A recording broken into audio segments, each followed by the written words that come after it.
Perjalanan hidup seseorang kurang lebih 100 tahun dari sejak lahir sampai ke peristirahatan terakhir. Bagi manusia, ini adalah usia yang panjang, tetapi dalam arus sejarah, itu hanyalah sekilas dari berlalunya waktu. Kita hanya tahu dari buku sejarah apa yang terjadi sebelum kita lahir.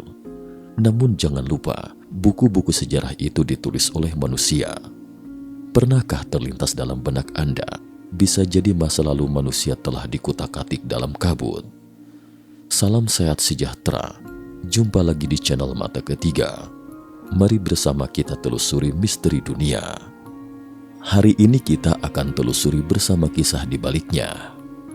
Jika Anda adalah penonton setia karya-karya Marvel, pasti sudah tidak asing lagi dengan proyek Pegasus.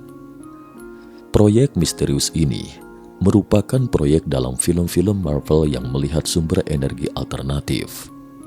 Didirikan bersama oleh NASA, Angkatan Udara AS, dan SHIELD.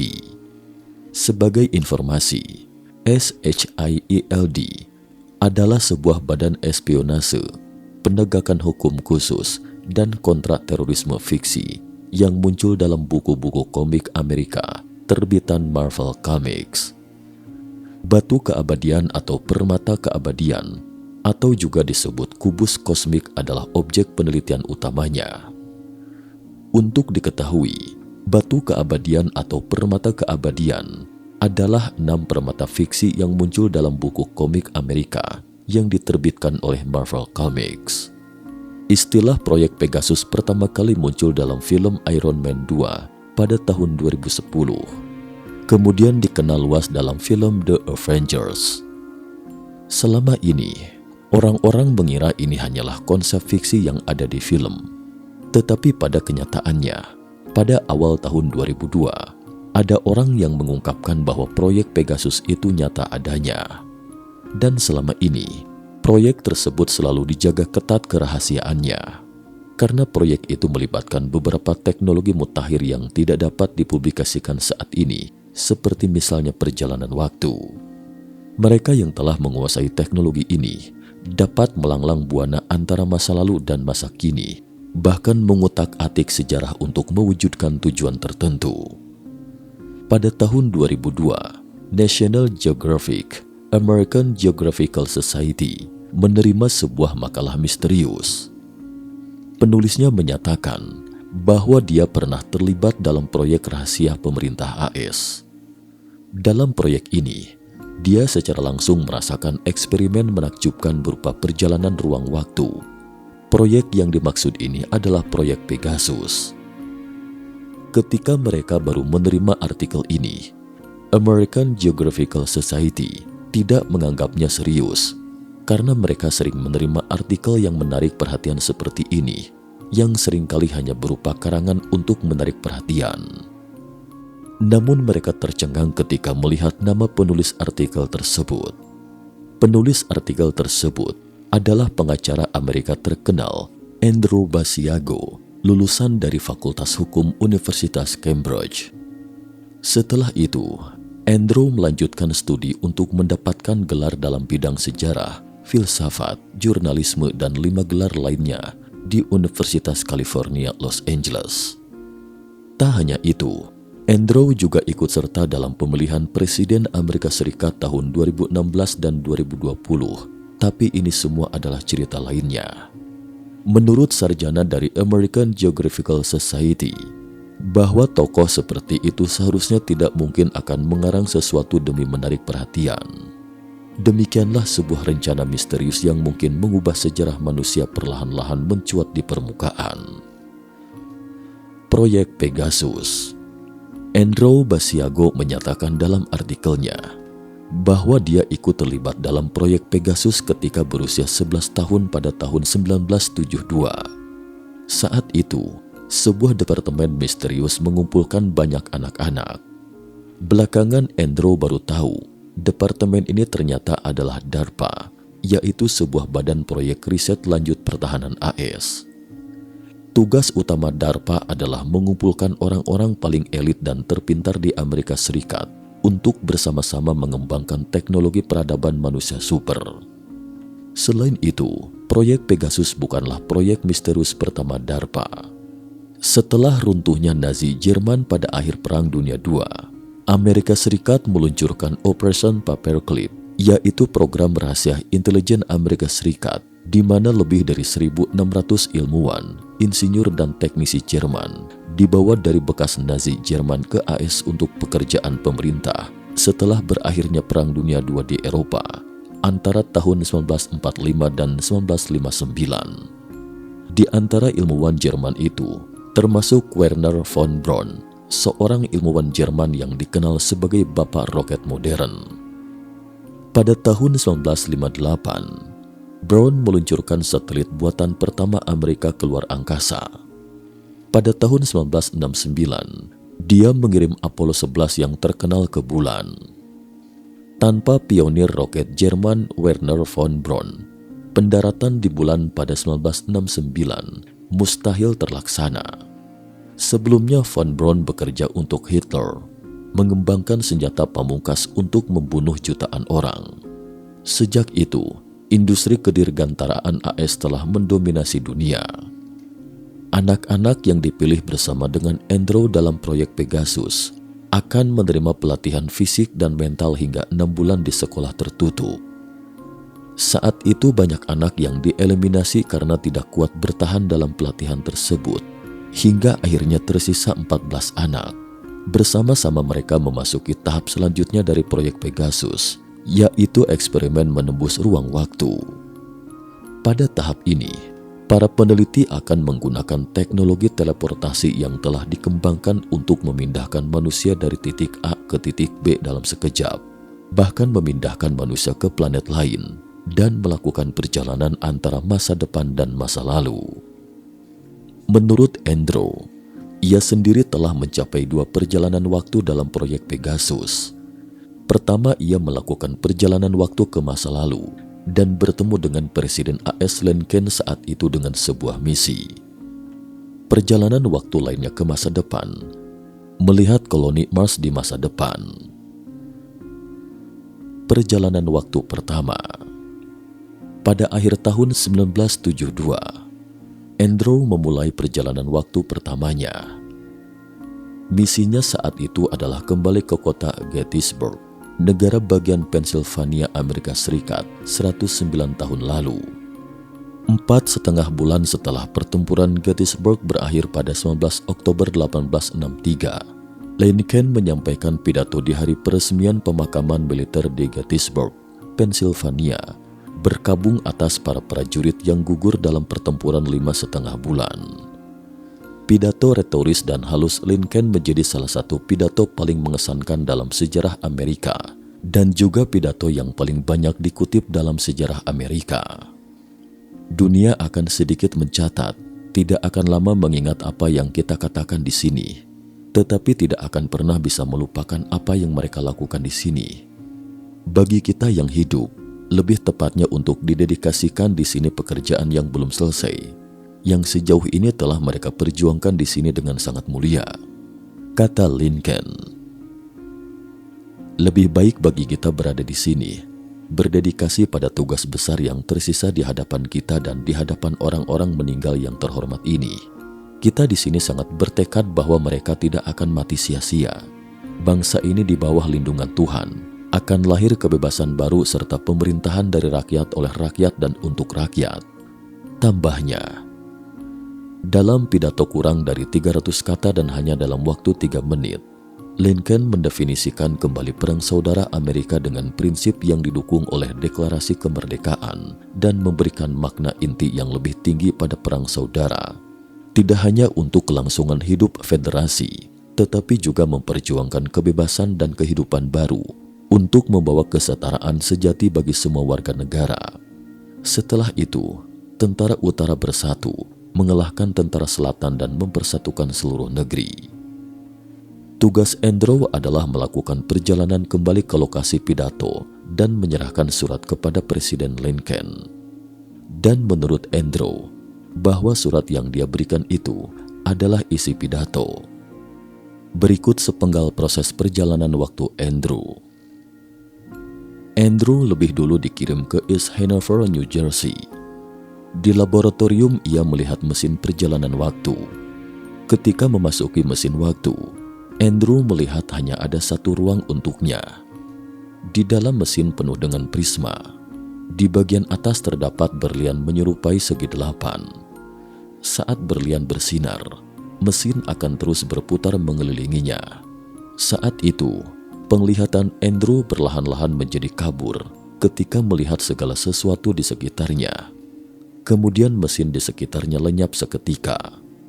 Tetapi ketika dia mengenang kembali, dia tidak tahu persis apakah dia atau mesinnya yang menghilang. Ketika dia melihat hal-hal di sekitarnya dengan jelas lagi, ia menemukan dirinya telah berada di ruangan yang sama sekali berbeda. Pada saat itu, seorang pria masuk dari luar ruangan.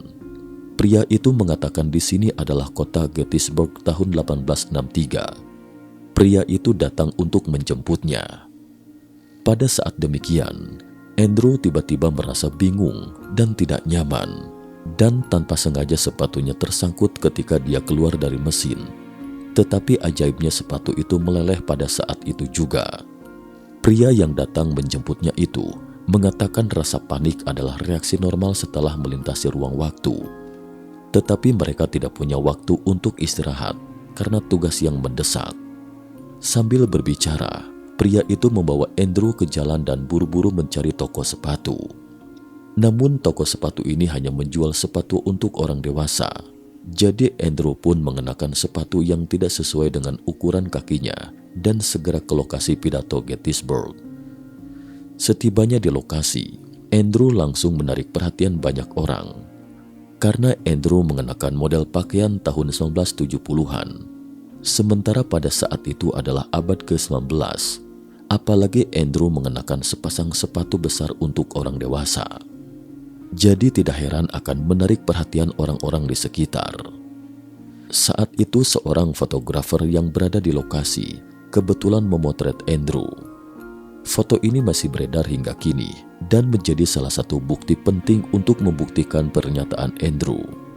Bocah laki-laki yang berdiri di tengah foto itulah Andrew. Kita dapat melihat dengan jelas gaya dan model busananya berbeda dengan orang-orang di sekitarnya. Selanjutnya kemudian Andrew berhasil mendekati Presiden Lincoln dan menyerahkan surat dari 109 tahun kemudian kepada Lincoln. Setelah menyelesaikan tugasnya, Andrew langsung dibawa kembali ke ruangan tempat mesin waktu berada dan melakukan perjalanan waktu kembali ke tahun 1972. Ini adalah misi pertama Andrew saat itu. Perjalanan waktu kedua. Misi perjalanan waktu kedua Andrew terjadi pada tahun 1980. Kali ini Andrew berpartisipasi dalam aksi kolektif. Dalam program tersebut, 14 anak diikut sertakan. Banyak dari anak-anak ini belakangan kemudian menjadi selebriti atau tokoh terkenal. Mereka ini memainkan peran penting dalam politik Amerika, militer dan aspek lainnya. Misalnya Barack Hussein Obama, yang kemudian menjadi presiden kulit hitam pertama Amerika Serikat, dan William Michael, yang sayangnya meninggal selama misi pesawat ulang-alik Columbia ini, sebenarnya mirip dengan misi seperti tersebut di atas. Setelah mereka memasuki mesin waktu, mereka akan seketika melintasi waktu diiringi cahaya putih yang menyilaukan dan rasa pusing. Dan kali ini mereka tiba ke Mars tahun 2045. Meski tujuan misi ini adalah planet Mars, tapi mereka merasa hampir sama dengan bumi, tidak ada bobot atau gejala tidak nyaman lainnya. Staf yang menjemput mereka mengatakan bahwa kolonisasi manusia di Mars telah selesai. Dan di sini lingkungan bumi disimulasikan. Oleh karena itu, tidak ada perbedaan antara sensasi tubuh dan lingkup bumi. Selanjutnya mereka mengunjungi kebun binatang dan kebun botani di Mars. Di kebun flora dan fauna ini, banyak hewan dan tumbuhan yang persis sama dengan yang ada di bumi. Namun ada juga beberapa makhluk yang belum pernah mereka lihat. Andrew menuturkan, ada beberapa makhluk yang tak disangka sangat mirip dengan dinosaurus. Ini yang membuatnya terkejut. Staf menceritakan bahwa sebenarnya ada peradaban cerdas di Mars, dan berkat bantuan mereka, manusia berhasil mendirikan koloni Mars di sini. Selain itu, Andrew mengetahui dari staf itu bahwa bumi pada tahun 2045 tidak banyak berubah seperti awal abad ke-21. Mengapa? Karena selama hampir setengah abad, umat manusia mengalami kemajuan ilmu pengetahuan dan teknologi yang terbatas dan perang yang sering terjadi, serta krisis ekonomi dan wabah penyakit telah memperlambat laju kemajuan peradaban manusia. Apalagi lingkungan bumi semakin buruk dari hari ke hari, sehingga wacana kolonisasi Mars dipercepat.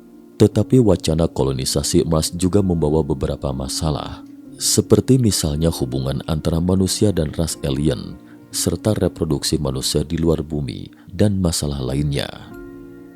Masalah-masalah ini sangat mendesak bagi manusia bumi untuk dipecahkan. Proyek Pegasus masih berlanjut. Dalam misi tahun 1980 saat itu, Andrew juga sempat berselisih dengan seorang bocah kulit hitam karena perbedaan politik. Sosok kulit hitam ini adalah yang belakangan kemudian menjadi Presiden Amerika Serikat ke-44, Barack Obama. Namun menurut Andrew, saat itu nama Obama bukanlah Obama, melainkan Barry Soetoro. Ia juga belakangan baru tahu, ternyata Barry Soetoro adalah Obama. Apa yang dikatakan Andrew kemudian terbukti setelah Obama menjadi presiden. Soetoro adalah nama belakang ayah tirinya yang orang Indonesia, Lolo Soetoro. Tak hanya itu, Andrew juga secara terang-terangan mengakui bahwa proyek Pegasus adalah ada sejak lama. Ke-14 anak dalam periode yang sama itu dalam proyek Pegasus itu bukanlah anak-anak angkatan pertama dan pasti juga bukan angkatan terakhir.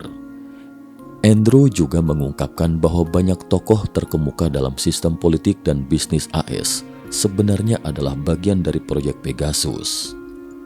Laksamana Stansfield Tanner, Direktur ke-10 CIA Amerika Serikat, dan Mary Eisenhower, cucu perempuan dari Presiden AS ke-34 Eisenhower, serta Regina Dagan, Direktur ke-4 wanita pertama dari DARPA Badan Proyek Penelitian Lanjutan Pertahanan AS, dan tokoh lainnya ini berada dalam daftar nama yang disebutkan Andrew.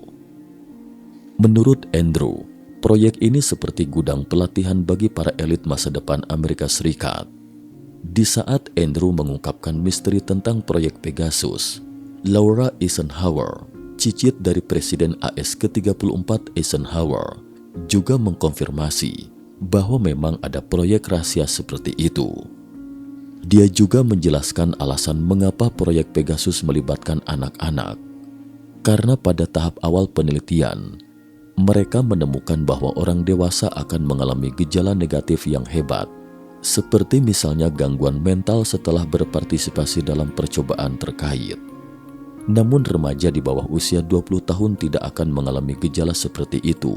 Apalagi anak-anak di bawah usia 12 tahun, mereka akan menunjukkan hasil percobaan yang mengesankan.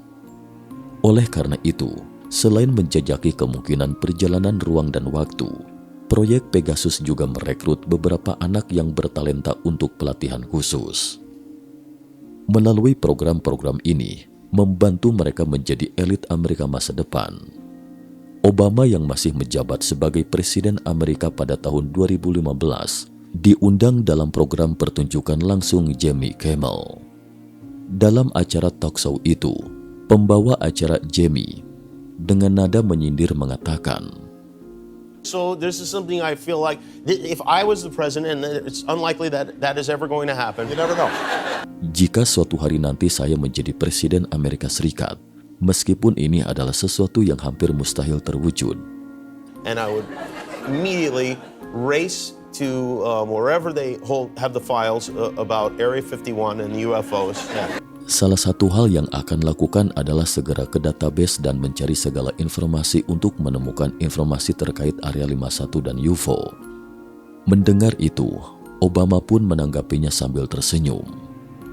That's why you will not be president. That's the first thing that you would do. Itulah sebabnya mengapa Anda tidak akan pernah bisa menjadi presiden. Anda bilang itu adalah satu hal yang akan Anda lakukan. The aliens won't let it happen. You reveal all their secrets. They exercise strict control over us. Tapi alien tidak akan membiarkan hal seperti itu terjadi. Anda akan membocorkan semua rahasia mereka. Mereka memantau kita dengan ketat, kata Obama. So did you look? Did you see? Did you explore? I can't reveal anything. Oh, really?